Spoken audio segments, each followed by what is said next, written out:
నమస్కారం, welcome to 108 news Telugu. నా పేరు గౌరీ. ముందుగా బులెటిన్లో హెడ్లైన్స్. 12 అధ్యాయాలు, 1200 శ్లోకాలు, మోదీపై మహాకావ్యం రచించిన తిరుపతి యూనివర్సిటీ ప్రొఫెసర్. ఏపీ గ్రామ వార్డు సచివాలయాల ఉద్యోగులకు బిగ్ అలర్ట్. చంద్రబాబు కీలక నిర్ణయం, బహుమతులు ఇస్తారట. హిందీ జాతీయ భాష కాదన్న మాజీ క్రికెటర్ అశ్విన్, మద్దతు పలికిన అన్నామలై. సోషల్ మీడియాలో రాద్ధాంతం చేస్తున్నారు, దిల్ రాజు వీడియో వైరల్. ప్రధానమంత్రి నరేంద్ర మోదీకి మన దేశంలో ఉన్న ఫ్యాన్ ఫాలోయింగ్ గురించి ప్రత్యేకంగా చెప్పాల్సిన పని లేదు. ఛాయ్వాలా నుంచి ప్రధాని స్థాయికి ఎదిగిన ఆయన రాజకీయ పయనం ప్రతి ఒక్కరికి ఆదర్శం. ఒడిశాకు చెందిన సోమనాథ్ దస్ అనే సంస్కృత పండితుడు నరేంద్ర ఆరోహణం పేరుతో మోదీపై మహాకావ్యం రచించారు. ఈ మహాకావ్యంలో మోదీ జీవితంపై 1200 శ్లోకాలు ఉన్నాయి. ఆంధ్రప్రదేశ్ ప్రభుత్వం గ్రామ వార్డు సచివాలయాలకు సంబంధించి కీలక నిర్ణయం తీసుకుంది. సచివాలయాల్లో ఉద్యోగుల రేషనలైజేషన్ చేయాలని నిర్ణయించింది. ఉద్యోగుల్ని 3 విభాగాలుగా విభజించారు.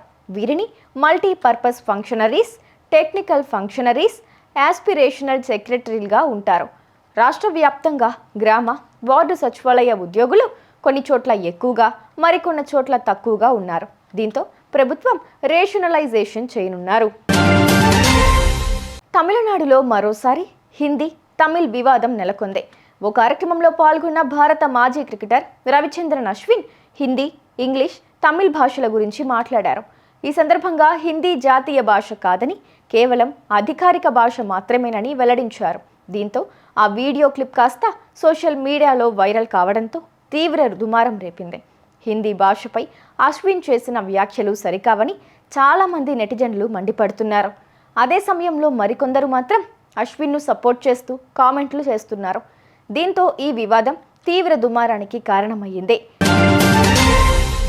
దిల్ రాజు తాజాగా ఓ వీడియోని రిలీజ్ చేశాడు. స్టేజ్ మీద మాట్లాడుతూ దిల్ రాజు కొన్ని వ్యాఖ్యలు చేశాడు. ఆంధ్రాలో సినిమా అంటే వైబ్, ఇక్కడ మన వాళ్ళకి మాత్రం కళ్ళు, మటన్ అంటే వైబ్ అంటూ మాట్లాడాడు. దీంతో తెలంగాణ సమాజంపై దిల్ రాజుకు చిన్న చూపు అంటూ ట్రోలింగ్ మొదలైంది. తెలంగాణ వాళ్ళంటే తాగుబోతులు, తిండిబోతులు అనేనా నీ అర్థం అంటూ దిల్ రాజు మీద విమర్శలు స్టార్ట్ చేశారు. బీఆర్ఎస్ నాయకులు సైతం, దేశపతి శ్రీనివాస్ వంటి వారు సైతం దిల్ రాజుని విమర్శించారు. దీంతో అది రాజకీయంగానూ నెట్టింట్లో అగ్గి రాజేసుకుంది. ఈ వ్యాఖ్యల మీదే ఇప్పుడు దిల్ రాజు క్లారిటీ ఇచ్చాడు. చూశారుగా, ఇవి ఇవాల్టి బులెటిన్ అప్డేట్స్. మరో బులెటిన్తో మళ్ళీ మీ ముందుకు వస్తాను. అంతవరకు కీప్ వాచింగ్ 108 న్యూస్ తెలుగు.